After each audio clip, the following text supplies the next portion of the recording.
बात हिमाचल प्रदेश से। हिमाचल कैबिनेट की आज पहली बैठक होनी है।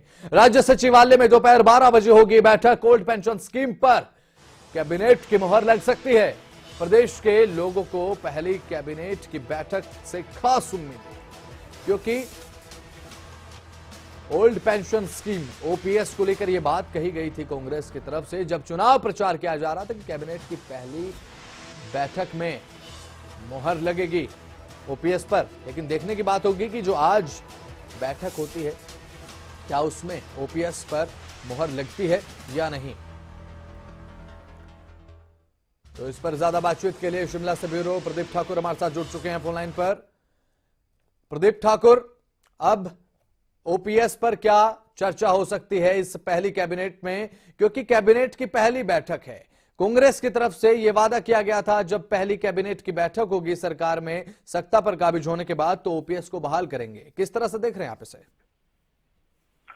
बिल्कुल बसंत, देखिए सुखविंदर सिंह सुक्खू सरकार की पहली कैबिनेट बैठक है और ऐसे में ये तय माना जा रहा है कि जो ओल्ड पेंशन स्कीम है उसको आज बहाल कर दिया जाएगा।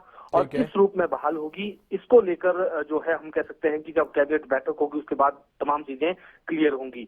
हालांकि पहली गारंटी थी जब कांग्रेस विपक्ष में थी और चुनाव लड़ रही थी तो सबसे पहली गारंटी ओल्ड पेंशन स्कीम की ही थी और प्रदेश के कर्मचारियों ने हम कह सकते हैं कि खुलकर समर्थन भी किया था उस वक्त, चुनाव के वक्त कांग्रेस पार्टी का।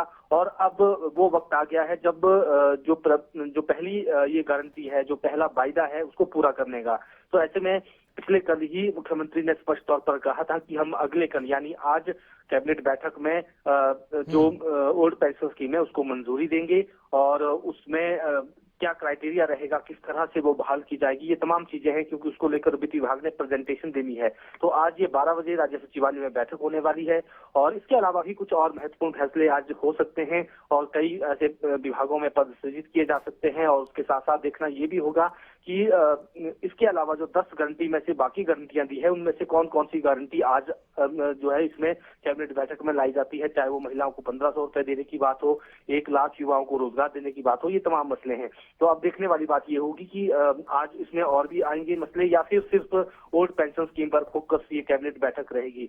हालांकि जो डिनोटिफाई हुए हैं संस्थान उनमें से कुछ संस्थानों को बहाल करने को लेकर भी चर्चा हो सकती है और उसमें जो सरकार ने भी पहले कहा था कि हमें जो मेरिट के आधार पर लगते हैं संस्थान की उनको हम बहाल करेंगे। तो क्या ऐसे अभी एजेंडा आइटम इसमें आएंगे, ये तमाम चीजें देखने वाली बात होंगी। जी ठीक है प्रदीप ठाकुर, जो ये ओल्ड पेंशन स्कीम बहाल की जाएगी एक बार फिर से, तो क्या जो है कुछ चेंजेस हो सकते हैं इस ओपीएस में ओल्ड पेंशन स्कीम में कांग्रेस की तरफ से जो आज बहाल हो सकती है? देखिए बसंत, जिस तरह से ओल्ड पेंशन स्कीम 3 राज्यों में अभी बहाल हुई है, राजस्थान, छत्तीसगढ़ और पंजाब में, तो इन तीनों के मॉडल को, इनका जो तीनों का ओल्ड पेंशन का को लेकर जो फॉर्मूला तैयार है उसको लेकर भी हिमाचल का जो वित्त विभाग है उसकी स्टडी कर चुका है। लेकिन कर्मचारी जो कर्मचारी हैं हिमाचल प्रदेश में वो ये कह रहे हैं कि हमें जो वास्तविक जो पुरानी पेंशन है वो बहाल की जानी चाहिए। तो उसमें ही देखना होगा कि जो ये मॉडल है क्या उसमें से कोई बीच का रास्ता निकाला जाता है, क्योंकि कुछ मसले इसमें हैं। जैसे 2003 से लेकर 2000 अभी तक के हम 21-22 तक के अगर कर्मचारियों को देखें तो उनका अंशदान जो है वो पहले से ही कट रहा है और वो केंद्र के पास जमा हो रहा है और ये 7-8 हजार करोड़ रुपए का कुल मिलाकर आंकड़ा बनता है। तो ऐसे में क्या उसको कैसे जो है कवर अप किया जाएगा, क्योंकि केंद्र से वो पैसा मांगना पड़ेगा और जरूरी नहीं है कि केंद्र सरकार पैसा देगी। छत्तीसगढ़, राजस्थान गवर्नमेंट ने भी केंद्र को पत्र लिखे हैं लेकिन उसका कोई अभी तक वहां से हम कह सकते हैं कि संतोषजनक जवाब जो है उन राज्यों को नहीं मिला है। तो हिमाचल में भी ये स्थिति खड़ी होनी है और ऐसे में देखना ये होगा कि जो ये इस दौर के कर्मचारी हैं उनको कैसे एडजस्ट किया जाता है, उनकी ओल्ड पेंशन को लेकर सरकार क्या फैसला लेती है।